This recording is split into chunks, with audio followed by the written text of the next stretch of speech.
We're at TVLine's Comic-Con Lounge, presented by ZTE. How nice is it to be here at Comic-Con and not have to answer questions about whether Jon Snow is alive or dead? I think if we were here and that was still not revealed, it would have been revealed in Comic-Con. It'd have been beaten out of us. Yeah. But you guys have a little bit of a longer hiatus. It's slightly bittersweet because we now know that we're coming back to a much harsher winter. So any extra time off is going to be offset by a really, really cold filming season. And night shoots and things like that. Yeah, it's going to be pretty tricky.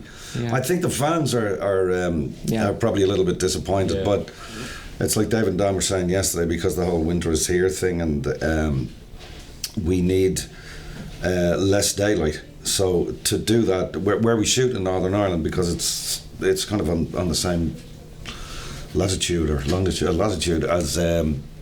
as like Toronto, so you only get like 4 hours darkness, which is counterproductive to producing this stuff. So we're starting later on in the year so that we get longer hours of darkness. It also means that it's going to push the show a little bit later next year, which I don't think too many people are happy about. Are you guys surprised that you survived last season? I'm surprised I survive any season. especially as the two of us are kind of, we're kind of, I suppose we're nice guys in the show. Yeah. So nice guys don't last very long in our show. No. It seems to be the bad people that do well.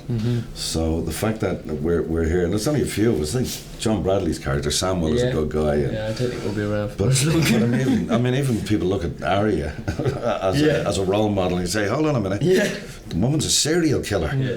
She's putting people in pies and feeding them to their father. And yet she's held up as this role model. But anyway, to answer your question, it's very cool to be going this far, because it really does feel like a journey, doesn't it? Yeah. For you especially, man, you were a baby when you came on board. Yeah, so it's nearly a third of your life, isn't it? Yeah. I think by the time it's done, it will actually have been pretty much half my life. That's what it's been. Game of Thrones. Yeah. How do you think your characters will react once they find out what happened in King's Landing? If they ever find out, news travels slowly sometimes. Yeah, that's true. With the sept, with the explosion and all that. I'm not sure how it's going to affect you. For Bran, I don't think it's of great concern to him. Right now, he's very much kind of in this zen zone where he realises that he can't really be Bran anymore. He's got to be the three-eyed raven. He's got to take on this responsibility of taking on all this knowledge and using it somehow to help the world. So I don't think that's going to be of too much significance to Bran. Yeah, and I think it's the same with Davos. I think when he finds out the news, it changes the pieces on the board, especially with Cersei being all powerful now in King's Landing. However, as you say yourself, the news travels very slowly around the Seven Kingdoms. So when they find out that Daenerys and Yara and Theon are on the way with the Dothraki and the news.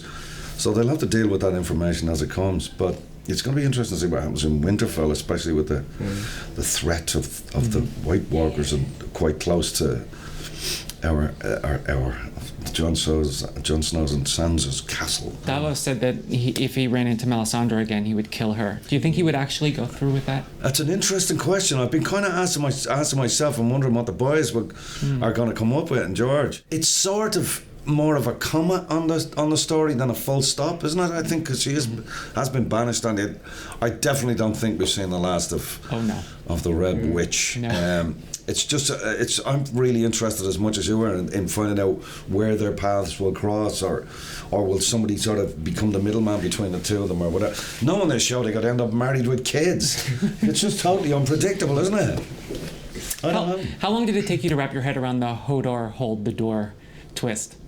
It's such a clever twist. I read it in the script and it was just like, oh my god, it works out. The first thing I did was I quickly Googled it to see if anyone had worked it out already, and lo and behold, some fan theories way back like a year ago had already. Yeah, seriously. They'd found hold the door. Yeah, they really. I think it had been manifested in a slightly different way, but then when I read that Hodor died, I genuinely didn't believe it. I was with my mum and I was like, oh no, well he's not dead. He can't be dead. Yeah. She's like, no, he's dead. He's dead.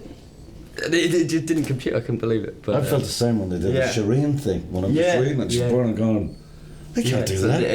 It's like, it's really weird, you know, especially when they've been working, because we have personal relationships with these people as well. And then I just go, kill them. Just go. But that's my colleague. They're not getting sacked. They are getting sacked, in a sense, but they're being killed. It's very strange. It's a weird way to work.